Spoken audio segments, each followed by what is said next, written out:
Do you have drawers or boxes full of things you have saved from trips or special events?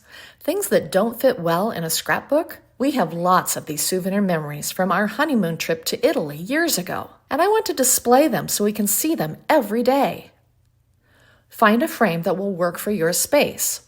If it has a mat like mine, remove the mat and use this for your souvenir grouping.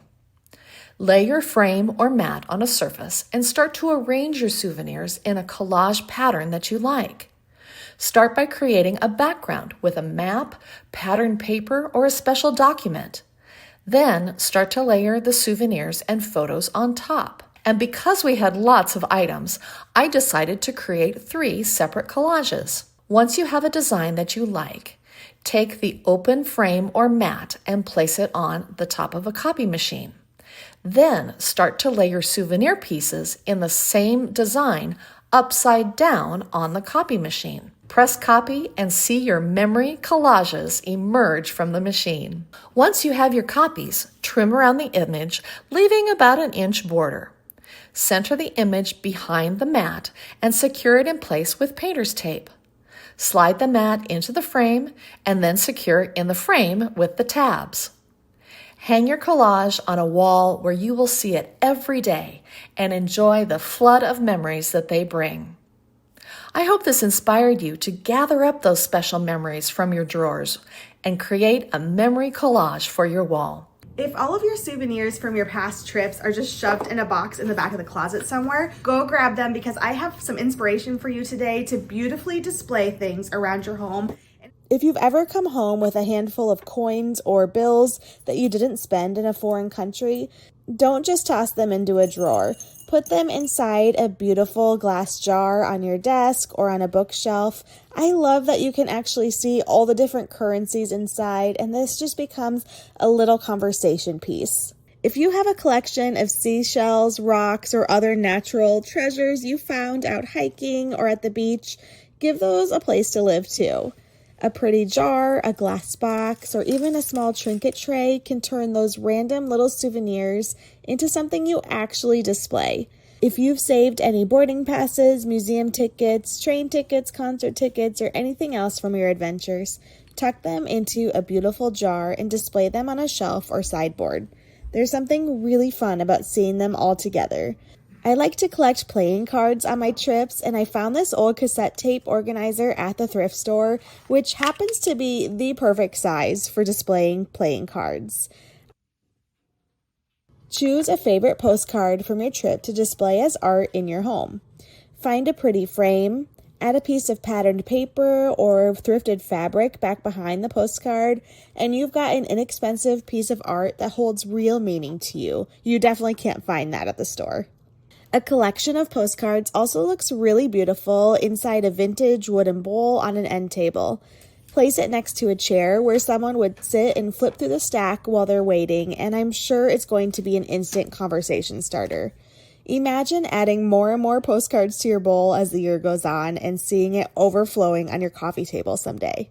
Recipe boxes are also surprisingly great for displaying travel photos, postcards, tickets, maps, brochures, really any type of paper souvenirs you brought home. I added some of my favorite postcards to this pretty vintage recipe box on my kitchen counter. It's a place where I'll see them often and guests will be flipping through them too, a great way to talk about past trips. The next time you're unpacking after a trip and you're wondering what you're supposed to do with all those little things that you collected while you're gone, don't automatically pack them away inside a box. Incorporate them right into your decor. Grab a basket and collect keepsakes from around your house, and I'll show you the best way to keep those memories alive. I also grabbed some clear plastic ball ornaments that I bought at the dollar store last season and I had saved in my craft bin.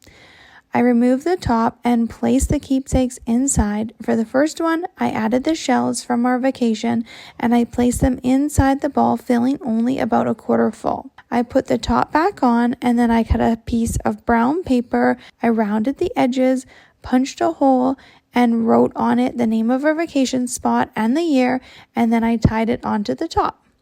For the next ball, I had a friend with beautiful writing right on it, our family keepsake garland circa 1960, and I placed the very special piece of garland that still remains inside, and now it will last so much longer.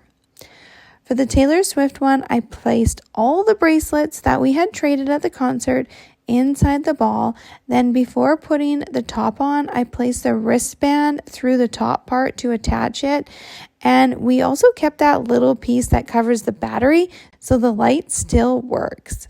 For the last keepsake ball, I placed bracelets from when my daughter was born, but first I added some fake snow for the bottom, and then I put the baby bracelets and her name bracelet inside. I hung each of these special personalized keepsake ornaments on a garland, perfect for remembering important things for our family all season long. Which one do you like best?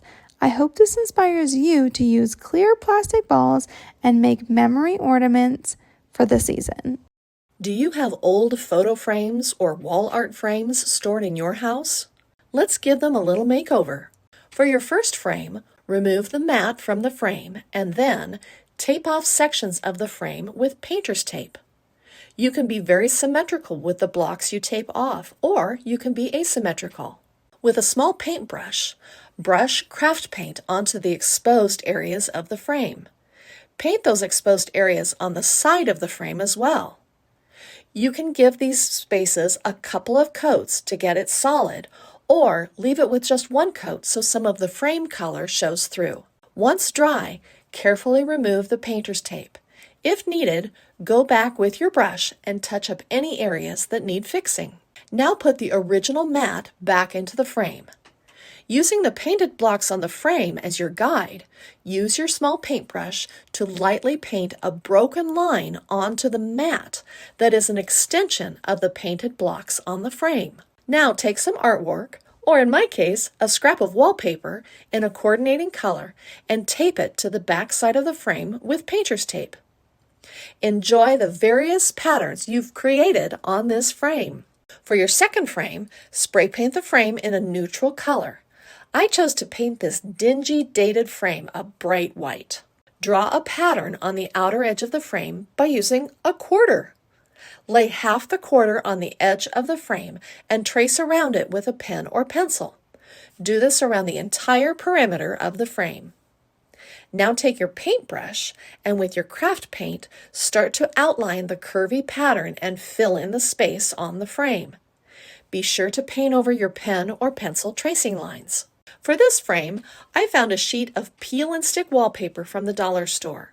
Since this is a photo frame and didn't have a mat, I simply opened the frame, peeled the wallpaper, and stuck it to the inside of the frame. Instant wall art. For the last frame, take an old gold frame and give it a dusting of spray paint. Pour some craft paint into a plastic cup, add water, and mix thoroughly. With a foam brush, use the watered-down paint to paint the mat with a finish that is similar to a watercolor. Variation of color is encouraged. Put the dry mat back into the frame and tape a piece of bold wallpaper to the back of the frame. Flip the frame over and with a paint pen, draw a pattern on the mat that is somehow reflected in the artwork. My wallpaper has lots of straight white lines in it, so I simply extended those lines onto the mat.